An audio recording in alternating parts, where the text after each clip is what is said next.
ایک ایک کر کے وہ سب میری طرف آنے لگے. چند ہی منٹوں میں سوائے 4 افراد کے باقی سب میرے پاس آ چکے تھے. آریگو دمبا خود رہ گیا اور جب اس کے ساتھ صرف 4 آدمی رہ گئے تو وہ چلایا, تم ایسا نہیں کر سکتے, میں تمہارا آقا ہوں, تم صرف ہمارے سردار تھے. سب سے پہلے آنے والے ادھیڑ عمر نے سپاٹ لہجے میں کہا, مگر تم نے اپنی بزدلی اور کم ہمتی سے ثابت کر دیا کہ تم اس لائق نہیں ہو. آریگو بمشکل ایک درخت کے تنے کا سہارا لے کر کھڑا ہوا تھا. اس دوران میں دوسرے جا کر نگرانی کرنے والوں کو بھی بلا لائے تھے اور سوائے ایک کے باقی سب ہمارے ساتھ شامل ہو گئے تھے. آریگو اور اس کے 5 ساتھی نکالنے کے بعد میرے ساتھ 109 افراد تھے. میں نے ان سے کہا, دوستوں, میں اس اعتماد کے لیے تمہارا شکر گزار ہوں, لیکن مجھے صرف تمہارا ساتھ نہیں چاہیے. یہ زندگی اور موت کی جنگ ہے. مجھے نہیں معلوم کہ ہم زندہ رہیں گے یا نہیں, مگر ہم آخری دم تک لڑیں گے. کیا تم لوگ اس کے لیے تیار ہو؟ ہم تیار ہیں. ادھیڑ عمر آدمی نے پرعزم لہجے میں کہا, اگر سب ساتھ چھوڑ جائیں تب بھی میں تمہارے ساتھ رہوں گا. تمہارا نام کیا ہے؟ ریبک نے اس سے پوچھا. ایزارٹ. میں آریگو کا نائب تھا, لیکن میں اس کی حکمت عملی سے متفق نہیں تھا. بہت سے مواقع پر میں نے اس سے اختلاف کیا, مگر یہ خود پسند آدمی ہے جو صرف اپنی بات کو صحیح سمجھتا ہے. اس نے آریگو کی طرف دیکھا تو وہ زہر خان انداز میں بولا, اب تو تم یہی کہو گے, کل تک تم میری ہاں میں ہاں ملاتے تھے. میں نے آریگو سے کہا, یہ وقت آپس میں اختلاف کا نہیں ہے. جلد ریناٹ کی فوج حرکت میں آئے گی اور ہمیں اپنی جان بچانا مشکل ہو جائے گی. اس سے پہلے ہمیں قید خانے سے اپنے ساتھیوں کو چھڑا لینا چاہیے. کیا تم ساتھ دو گے؟ آریگو نے نفرت سے کہا, مجھے مرنے کا کوئی شوق نہیں ہے. میرا بھی یہی خیال ہے. میں نے سر ہلایا اور حکم دیا, ان 5 کو گرفتار کر لو. میرے ساتھی تیزی سے حرکت میں آئے اور انہیں بے بس کر کے رسی سے جکڑ دیا. یہ سب اتنی تیزی سے ہوا کہ وہ مدافعت نہ کر سکے. آریگو حلق پھاڑ کر چلانے لگا کہ میں نے اس کے منہ میں کپڑا ٹھونس دیا. فکر مت کرو, تم مرو گے نہیں, کیونکہ تمہیں مرنے کا شوق نہیں ہے, لیکن میں تمہیں اس کی اجازت بھی نہیں دوں گا کہ تم ریناٹ سے ساز باز کر کے ہمیں مروا دو. اب جب تک ہم کامیاب نہیں ہو جاتے تم سب اسی جگہ قید میں رہو گے. ان سب کو الگ الگ درختوں سے باندھ دیا گیا. ہاتھ پیروں کے ساتھ ساتھ ان کے منہ بھی بند کر دیے گئے تاکہ وہ آواز نکال کر کسی کو متوجہ نہ کر سکیں. آریگو کے سابق آدمیوں میں سے کسی نے ان کے ساتھ اس سلوک پر احتجاج یا رد عمل نہیں کیا, بلکہ وہ ان کے ساتھ کیے جانے والے سلوک پر مطمئن نظر آ رہے تھے. ایزارٹ نے مجھ سے کہا, تم نے بالکل ٹھیک کیا, یہ شخص قطعی قابل بھروسہ نہیں ہے. پھر بھی تم لوگوں کا سربراہ ہے. یہ سربراہ نہیں ہے, ہمارا سربراہ جو روٹ ہے وہ بھی گرفتار ہو گیا ہے. اس کے بعد یہ خود سربراہ بن بیٹھا اور ہم نے جھگڑا نہ ہونے کی وجہ سے اس کو سربراہ تسلیم کر لیا, لیکن اس نے اپنی حرکتوں سے ثابت کر دیا کہ یہ اس قابل نہیں ہے. میں نے کہا, ہمیں قید خانے تک جانا ہے اور اپنے ساتھیوں کو آزاد کرانا ہے, لیکن اس سے پہلے یہاں سے نکلنا ہوگا. امکان ہے ریناٹ کے جاسوس اس جگہ سے واقف ہو چکے ہوں گے اور جلد یہاں بھی چھاپا پڑے گا. میرے علم میں ایک جگہ ہے, وہاں ہم سب آرام سے چھپ سکتے ہیں. وہ سوائے میرے اور کسی کے علم میں نہیں ہے. کتنی دور ہے یہاں سے؟ زیادہ دور نہیں ہے, میرے ساتھ چلو. ہم باغ سے نکلے اور ایزارٹ کی رہنمائی میں روانہ ہو گئے. ہمیں زیادہ دور نہیں چلنا پڑا. مشکل سے آدھے کلومیٹر کے بعد ایک اور باغ میں داخل ہوئے, بلکہ اسے جنگل کہنا مناسب ہوگا. باغ یہ کسی زمانے میں رہا ہوگا. اب یہاں اتنے گھنے اور اونچے درخت تھے کہ ان کے تلے اندھیرا سا تھا. ان کے گرد کسی زمانے میں پتھروں سے بنی 4 دیواری تھی جو اب جگہ جگہ سے ٹوٹ پھوٹ کا شکار تھی. ایزارٹ نے بتایا, کسی زمانے میں یہ خوبصورت باغ تھا, لیکن پھر یہاں ساؤنڈ رہنے لگی. ساؤنڈ کیا؟ میرے سوال پر ریبک نے جو مجھے سمجھا اس کا مطلب تھا آصف, بد اروا یا بھوت وغیرہ. ساؤنڈ سے مراد یہاں یہی لی جاتی تھی. باغ میں آنے والوں کو عجیب و غریب چیزیں دکھائی دیتی تھیں اور وہ چیزیں کبھی نظر آتی اور کبھی غائب ہو جاتی. لوگ بہت ڈر گئے اور اس کے بعد یہاں آنا چھوڑ دیا. ظاہر ہے اس کے بعد باغ کی دیکھ بھال بھی چھوڑ دی گئی اور جلد یہ جنگل میں تبدیل ہو گیا. ایزارٹ کا کہنا تھا کہ یہ بلند قامت اور گھنے درخت یہاں از خود اگ آئے تھے اور اس وجہ سے لوگ اور بھی ڈر گئے اور اس کے پاس سے گزرنا بھی چھوڑ دیا. میں نے مسکرا کر کہا, اور تم ہمیں یہاں لے آئے ہو؟ ہاں, کیونکہ میں ایسی چیزوں پر یقین نہیں رکھتا ہوں. ایزارٹ نے جواب دیا. وہ یقین نہیں رکھتا تھا, مگر اس کے اکثر ساتھی تو یقین رکھتے تھے. وہ ڈرے ہوئے نظر آ رہے تھے. اگر ریناٹ کی فوج کا خطرہ نہ ہوتا تو وہ شاید یہاں آنے سے بھی انکار کر دیتے. اب بھی وہ باغ کے زیادہ اندر نہیں گئے تھے. وہ سب ایک دوسرے کے ساتھ ساتھ تھے اور آس پاس نظر بھی رکھے ہوئے تھے. ایزارٹ سے کچھ دیر گفتگو کر کے مجھے اندازہ ہو گیا کہ وہ آریگو کی نسبت کہیں ذہین اور حوصلہ مند آدمی تھا. میں نے اس سے کہا, یہ تمہارے ساتھی ہیں اور تم ان کو زیادہ بہتر سمجھتے ہو, اس لیے میں تمہیں ان کا سربراہ بنا رہا ہوں. اب میں ان سے جو کام لینا چاہوں گا وہ تمہاری مدد سے لوں گا. تم مجھے جواب دے ہوگے. میں اس اعتماد پر شکر گزار ہوں. وہ خوش ہو گیا. میں تمہاری توقعات پر پورا اترنے کی کوشش کروں گا. اس فیصلے کا اعلان بھی کر دیا گیا. میرا خیال تھا کہ ان میں سے کچھ کے دلوں میں شاید خیال ہو کہ ایک باہر سے آنے والا ان کا آقا بن گیا تھا اور آریگو کو ہٹا دیا گیا تھا. میں نے مناسب سمجھا کہ ان میں سے ہی سربراہ چن لوں. دوسرا, میں نے محسوس کیا کہ ریبک اور ایرٹ کے ساتھ ایزارٹ بھی میرا معتمد بن سکتا تھا اور ہم چاروں ایک طرف آ کر اپنی حکمت عملی واضح کرنے لگے. میں نے کہا, یہ تو طے ہے کہ ہمیں آج رات ہی قید خانے پر حملہ کرنا ہے. بالکل. ایزارٹ نے تائید کی. جتنی دیر ہوتی جائے گی کامیابی کا امکان اتنا ہی کم ہوتا جائے گا. اس کے بعد دوسرا مرحلہ شہر کی فصیلوں اور پھاٹک پر قبضہ کرنا ہے تاکہ کوئی ہماری مرضی کے بغیر اندر آ سکے نہ باہر جا سکے۔ وہ تینوں اس پر بھی متفق تھے۔ میں نے آخری مرحلہ ان کے سامنے رکھا، رینارڈ اور اس کے ٹولے کا خاتمہ۔ ایزارڈ جورج سے بولا، یہی میری زندگی کا مقصد ہے۔ اب ہمیں پہلے مرحلے کے لیے ایسا منصوبہ بنانا ہے جس میں ناکامی کا امکان بہت کم ہو۔ ایزارڈ اور اس کے ساتھی رنگ برنگے ہولیوں میں تھے۔ اکثر نے سفید لباس پہنا ہوا تھا، کچھ کے لباس رنگین تھے مگر فوجی لباس بہت کم کے پاس تھا۔ ہمارے پاس بھی 2 درجن سے زیادہ وردیاں نہ تھیں اور ان لوگوں کے پاس 1 درجن وردیاں تھیں۔ اب مجھے افسوس ہو رہا تھا کہ کاش ہم رارٹر کے مکان میں مارے جانے والے 6 خاص سپاہیوں کی وردیاں بھی اتار لاتے، مگر اس وقت ہمیں فرار کی جلدی تھی۔ قید خانے کے نزدیک جانے کے لیے ہمیں ان وردیوں کی ضرورت تھی۔ ایزارڈ نے تصدیق کی کہ اس طرف کسی کو جانے کی اجازت نہیں ہے۔ عام سپاہ کا داخلہ بھی اس طرف بند تھا۔ وہ بہت کچھ جانتا تھا۔ اس نے بتایا کہ فصیل اور گیٹ کی حفاظت کے لیے 100 کے قریب عام سپاہی تھے، جن میں سے نصف ڈیوٹی پر ہوتے تھے اور نصف آرام کرتے تھے۔ ریبک نے تجویز پیش کی، کیوں نہ پہلے ان سے نمٹ لیا جائے، پھر ہم اندر کی طرف بڑھیں۔ میں نے نفی میں جواب دیا، قیدیوں اور شہریوں کو رہا کرانا اشد ضروری ہے، اس کے بغیر آرگون پر قبضہ ممکن نہیں ہے۔ آرگون کا نقشہ دیکھنے کے بعد میں نے عملی طور پر بھی سارا شہر دیکھ لیا تھا اور اس کا نقشہ اب میرے ذہن میں نقش تھا۔ شاہی علاقے تک جانے کے 3 راستے تھے۔ اول مرکزی شاہراہ جو عام شہریوں کے لیے بند تھی، دوسری فوجی بیرک سے جانے والا راستہ جو آگے جا کر اسی شاہراہ پر نکلتا تھا، اور تیسرا عمرہ کے علاقے سے گزرنے والی شاہراہ تھی۔ سب سے آسان راستہ مرکزی شاہراہ کا تھا، مگر ایزارڈ کا کہنا تھا کہ اس پر آگے خاص سپاہیوں کا پہرا تھا۔ قید خانے سے خاصا پہلے ان کی چیک پوسٹ آ جاتی تھی اور اس سے گزرے بغیر کوئی قید خانے کی طرف نہیں جا سکتا تھا، بلکہ شہریوں کے ساتھ عام سپاہ کو بھی اس طرف جانے کی اجازت نہ تھی۔ ہم بھی اس طرف سے اس وجہ سے نکل آئے تھے کہ ہم آ رہے تھے، جا نہیں رہے تھے، ورنہ ہمیں بھی روک لیا جاتا۔ اچانک مجھے خیال آیا تو میں نے ایزارڈ سے کہا، خاص سپاہیوں کی وردیاں کہیں تو بنتی ہوں گی، یہ کام عام لوگ ہی کرتے ہوں گے۔ ایسا ہی ہے، لیکن میں نہیں جانتا کہ کہاں بنتی ہیں اور کون بناتا ہے۔ اپنے آدمیوں سے پوچھو، خاص طور سے یہ کہ خاص فوجی وردیاں کہاں سے مل سکتی ہیں۔ ایزارڈ اپنے آدمیوں سے پوچھنے لگا۔ اس پوچھ گچھ کا مفید نتیجہ نکلا۔ وہ 2 آدمیوں کو ساتھ لے کر آیا اور مجھ سے کہنے لگا، یہ دونوں اسی کارخانے میں کام کرتے ہیں جہاں فوجی وردیاں سلی جاتی ہیں۔ میں نے ان سے سوال کیے اور اس نتیجے پر پہنچا کہ وردیوں کے حصول کی کوشش کی جا سکتی ہے۔ ان کا کہنا تھا کہ وردیاں سلنے کا کارخانہ خاص علاقے میں تھا اور وہاں تک فوجی بیرک سے جانے والے راستے سے رسائی حاصل کی جا سکتی تھی۔ البتہ اس علاقے کے حفاظتی انتظامات کے بارے میں وہ زیادہ نہیں جانتے تھے۔ ان سے بات کر کے میں نے فوری فیصلہ کیا اور ان دونوں کو بھی آرگون کی عام سپاہ کا لباس مہیا کیا گیا۔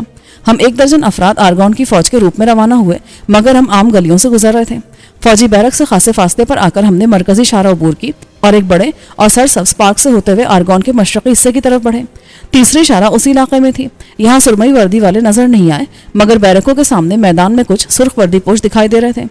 انہوں نے ہماری طرف توجہ دی اور نہ ہی ہماری طرف آنے کی کوشش کی۔ ہم فوجی دستے ہی کی طرح حرکت کر رہے تھے اور 6 کی قطار میں ایک مخصوص انداز اور رفتار سے چل رہے تھے۔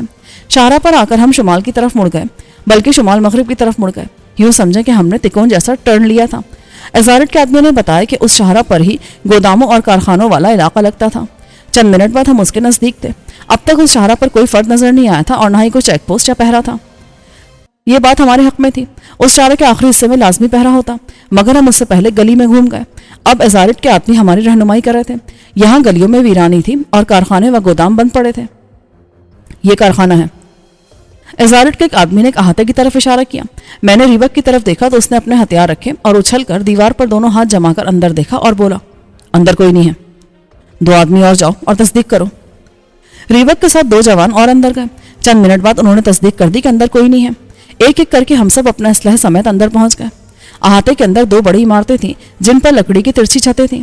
ایزارڈ کے آدمیوں نے اس عمارت کی نشاندہی کی جس میں تیار وردیاں رکھی جاتی تھیں۔ اس کا دروازہ بند تھا اور اس پر پتھر اور رسی کی مدد سے لاک لگایا گیا تھا۔ یہاں تالے نہیں پائے جاتے تھے کیونکہ یہاں دھات سے لوگ ناشنا تھے، پھر یہاں چوری کا رواج بھی نہ تھا۔ رسی کھول کر پتھر ہٹانے میں ذرا وقت لگا، مگر ہم بآسانی اندر داخل ہو گئے۔ یہاں کپڑوں کے بڑے بڑے بنڈل رکھے تھے۔ ہم سبھی بیک وقت بنڈل کھول کر دیکھنے لگے اور سرمئی وردیاں تلاش کرنے میں زیادہ دیر نہیں لگی، مگر یہ بالکل سادہ وردیاں تھیں۔ ایزارڈ کے آدمیوں نے بتایا کہ ان پر عہدے کے نشانات کہیں اور لگائے جاتے تھے اور یہاں صرف سادہ وردیاں بنتی تھیں، لیکن اتنا بھی بہت تھا کہ ہمیں وردیاں مل گئیں۔ ان کی تعداد خاصی تھی اور ہماری ضرورت سے کہیں زیادہ تھی۔ میں نے حکم دیا کہ 10 وردیوں کے بنڈل بنا لیے جائیں۔ انہوں نے ایسا ہی کیا۔ اس کے بعد ہم نے اپنی وردیوں تلے سرمئی وردیاں پہنی۔ سب نے ایک ایک بنڈل اپنی پشت پر رسی کی مدد سے یوں کس کر باندھا کہ دور سے نمایاں نہ ہو۔ یہ کام نمٹا کر ہم باہر آئے اور گودام کا دروازہ جیسے بند تھا ویسے ہی دوبارہ رسی اور پتھر کی مدد سے بند کر دیا۔ جس جگہ سے ہم نے دیوار پھلانگی تھی اسی جگہ سے باہر آئے اور شاہراہ کی طرف روانہ ہوئے۔ شاہراہ کے پاس آ کر میں نے احتیاطاً جھانک کر دیکھا اور یہی احتیاط کام آ گئی۔ شاہی علاقے کی سندھ سے ایک بڑا فوجی دستہ اسی طرف آ رہا تھا۔ پیچھے ہٹو، رینالڈ کا خاص دستہ سڑک پر آ رہا ہے۔ میں نے عجلت میں حکم دیا۔ یہ گلی سیدھی تھی اور سڑک سے گزرتے ہوئے بھی ہمیں دیکھا جا سکتا تھا، مگر اس وقت میرے ذہن میں خیال آیا تھا کہ وہ ہمارے لیے آ رہے تھے۔ میں نے ایک جھلک دیکھی تھی اور میرا اندازہ تھا کہ آنے والوں کی تعداد 50 سے زیادہ ہی تھی، یعنی وہ ہم سے 4 گنا زیادہ تھے۔ سب تیزی سے واپس بھاگے اور اس جگہ پہنچ کر رکے جہاں سڑک سے براہ راست دیکھنا ممکن نہیں تھا۔ میں سب سے آخر میں پہنچا اور دیوار سے ذرا سا سر نکال کر دیکھنے لگا۔ دستہ مارچ کے انداز میں آ رہا تھا۔ وہ تقریباً 5 منٹ بعد گلی کے کنارے پر پہنچا اور اس کے سامنے سے گزرتا ہوا چلا گیا۔ اس کا رخ عام فوج کی بیرکوں کی طرف تھا۔ جب سے میں ارگون میں آیا تھا میں نے صرف ایک موقع پر سرمئی وردی والوں کو شہر کے خاص علاقے سے باہر دیکھا تھا، جب وہ راٹر کے مکان پر آئے تھے اور ہمارے ہاتھوں مارے گئے تھے۔ اس کے علاوہ میں نے ان خاص سپاہیوں کو شہر میں نہیں دیکھا تھا۔ خاص سپاہی کسی خاص وجہ سے ارگون کے دوسرے حصوں میں جاتے تھے اور اب بھی وہ یقیناً کسی خاص وجہ سے آ رہے تھے۔ میری چھٹی اس نے اشارہ کیا کہ وہ ہمارے ہی لیے آئے تھے، اگرچہ وہ تاخیر سے حرکت میں آئے تھے کہ ہمیں محفوظ مقام پر پہنچنے کا موقع مل گیا تھا، اور اگر یہ باغ تک آ جاتے تو انہیں صرف آریگا اور اس کے ساتھی بندھے ہوئے ملتے۔ ہم ان کے پیچھے نہیں جا سکتے تھے۔ اتنے سارے لوگوں کا چھپنا ممکن نہیں تھا، اگرچہ ہم سرمئی وردی میں تھے مگر یہ وردیاں بنا کسی نشان کے تھیں۔ ہم فوراً نظروں میں آ جاتے۔ ساتھ ہی ہمیں جلد از جلد اپنے ٹھکانے پر پہنچ جانا تھا اس سے پہلے کہ وہاں کوئی گڑبڑ ہوتی۔ اگرچہ وہاں ایرٹ تھا اور وہ ذہین تھا، اس کے باوجود میں چاہتا تھا کہ کسی مشکل پر میں خود وہاں موجود ہوں۔ میں نے ایزارٹ کے ساتھیوں سے پوچھا، یہاں سے جانے کا کوئی اور راستہ ہے؟ لیکن وہ مرکزی شاہراہ پر نکلتا ہے اور پوش علاقے کے سامنے ہے۔ اس کے علاوہ کوئی راستہ؟ ان میں سے ایک سوچ کر بولا، ہمیں اسی علاقے میں اندر گلیوں سے جانا ہوگا اور ہم کسی گودام کی دیوار پھلانگ کر نکل سکتے ہیں۔ تب ایسا ہی کرو۔ میں نے سر ہلایا اور ہم روانہ ہو گئے۔ گودام اور کارخانوں پر مشتمل یہ علاقہ فی الحال بالکل ویران تھا اور یہاں پر ایک بھی فرد موجود نہ تھا، اسی وجہ سے ہمیں کسی سے نمٹنے کی زحمت نہ کرنی پڑی۔ رینالڈ نے ساری سیکیورٹی اپنے لیے مخصوص کر لی تھی اور باقی شہر ایسے ہی چھوڑ دیا تھا۔ دیکھا جائے تو یہ ہمارے لیے فائدہ مند ثابت ہوا تھا۔ 10 منٹ بعد ہم ایک بڑے سے گودام کے سامنے تھے۔ ایزارٹ کے ساتھی نے کہا، ہم اس کے اوپر سے چڑھ کر دوسری طرف اتر سکتے ہیں۔ دوسری طرف کیا ہے؟ مرکزی شاہراہ۔ گودام کی عمارت خاصی اونچی تھی اور اوپر سے اس کی چھت ترچھی تھی۔ ریبک نے اپنا سامان اتارا اور 2 افراد کا سہارا لے کر تقریباً 11 فٹ اونچی چھت پر پہنچ گیا۔ ہاتھ جما کر اس نے خود کو اوپر کیا اور احتیاط سے ترچھی چھت پر چڑھ گیا جو لکڑی کی بنی ہوئی تھی۔ اوپر جا کر وہ کچھ دیر کے لیے غائب ہوا اور چند منٹ بعد واپس آ کر اس نے رسی طلب کی۔ رسی لے کر وہ پھر غائب ہو گیا۔ اس عمارت پر بغیر رسی کے چڑھنا اترنا ہر ایک کے بس کی بات نہ تھی۔ ریبک کہیں رسی باندھنے گیا تھا۔ 1 منٹ بعد رسی نیچے گری اور ریبک نے جھانک کر کہا، اس رسی کی مدد سے اوپر آئیں اور پہلے میرا سامان دے دیں۔ اس کا سامان دے کر ہم باری باری رسی کی مدد سے اوپر چڑھے اور ترچھی چھت کے کنارے چلتے ہوئے گھوم کر دوسرے سمت میں آئے۔ ہم مرکزی شاہراہ کے عین اوپر تھے اور یہاں سے عام آبادی زیادہ دور نہ تھی، مگر میں نے فوری اترنے سے گریز کیا۔ میرا خیال تھا کہ خاص دستہ بھی مرکزی شاہراہ تک نہیں پہنچا ہوگا۔ جب وہ گلی کے سامنے سے گزرا تو میں نے اپنے ابتدائی تخمینے پر نظر ثانی کی تھی۔ دستے میں سپاہیوں کی تعداد کم سے کم 80 تھی، مگر جب چند منٹ بعد وہ شاہراہ پر نمودار ہوا اور اسے عبور کر کے عام آبادی میں داخل ہونے لگا تو میں نے بلندی سے انہیں واضح دیکھا اور گنا۔ ان کی تعداد 100 سے اوپر ہی تھی اور وہ ذرا بختر سمیت تمام ہتھیاروں سے پوری طرح مسلح تھے۔ دیکھتے ہی دیکھتے وہ سڑک پار کر کے آبادی میں داخل ہو گئے۔ لوگوں نے فوج کی آمد محسوس کر لی تھی اور یہاں بلندی سے میں گھروں اور گلیوں میں ہونے والی ہلچل دیکھ سکتا تھا۔ سب جلدی جلدی اپنے گھروں میں جا کر دروازے بند کر رہے تھے۔ دستے کے آخری سپاہی کے آبادی میں داخل ہوتے ہی ہم حرکت میں آئے اور چھت سے نیچے اترنے لگے۔ سب سے آخر میں ریبک رسی کھولتا ہوا آیا اور ہم فوجی دستے کے انداز میں سڑک پر چلنے لگے۔ یہاں آنے کے بعد اگرچہ مجھے اور میرے ساتھیوں کو بعض مشکل مراحل سے گزرنا پڑا تھا، لیکن مجموعی طور پر ہمیں کسی بہت بڑی مشکل یا لڑائی کا سامنا نہیں کرنا پڑا تھا۔ ہم ایک اور جگہ سے عام آبادی میں داخل ہوئے اور ہماری آمد پر بھی ہلچل مچی۔ لوگ جو گھروں سے باہر تھے وہ اندر بھاگے اور جن کے دروازے کھلے تھے انہوں نے دروازے بند کر لیے۔ کسی نے ہماری راہ میں آنے یا روکنے کی کوشش نہ کی۔ اس کے باوجود ہم ہوشیار تھے کہ کہیں ہمیں رینالڈ کے سپاہی سمجھ کر حملہ نہ کر دیا جائے۔ ارگون کی بستی بہت سادہ اور سیدھے طریقے سے بسائی گئی تھی۔ تمام گلیاں اور سڑکیں سیدھی یا ایک دوسرے کے متوازی تھیں۔ کسی جگہ پہنچنے کے لیے بھٹکنا نہیں پڑتا تھا۔ کچھ دیر کے بعد ہم اس پارک کے نزدیک نکلے جہاں آریگا اور اس کے ساتھیوں کو قید کیا گیا تھا۔ حسب توقع خاص دستہ وہاں موجود تھا۔ انہوں نے باغ کو چاروں طرف سے گھیر لیا تھا۔ ان میں سے کچھ باغ میں داخل ہوئے تھے۔ کچھ دیر بعد باقی سب بھی اندر داخل ہو گئے۔ انہوں نے یقیناً آریگا اور اس کے ساتھیوں کو دریافت کر لیا تھا، مگر جب وہ واپس آئے تو ان کے ساتھ کوئی نہ تھا۔ ہم دور سے ان کی گفتگو تو نہیں سن سکتے تھے، مگر ان کے انداز سے لگ رہا تھا کہ انہیں باغ میں کوئی نہیں ملا۔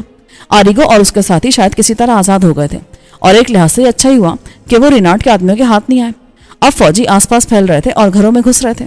میں نے مناسب سمجھا کہ اپنے ساتھیوں سمیت آگے روانہ ہو جاؤں۔ ریبک نے مجھ سے کہا، ایسا لگ رہا ہے آریگا اور اس کے ساتھی فرار ہو گئے ہیں۔ یہی مناسب تھا، ورنہ وہ راز کھول دیتے کہ ہم قید خانے پر حملے کا منصوبہ بنا رہے ہیں اور وہ ہوشیار ہو جاتے۔ ٹھیک کہہ رہے ہیں، اس لحاظ سے تو یہ اچھا ہی ہوا۔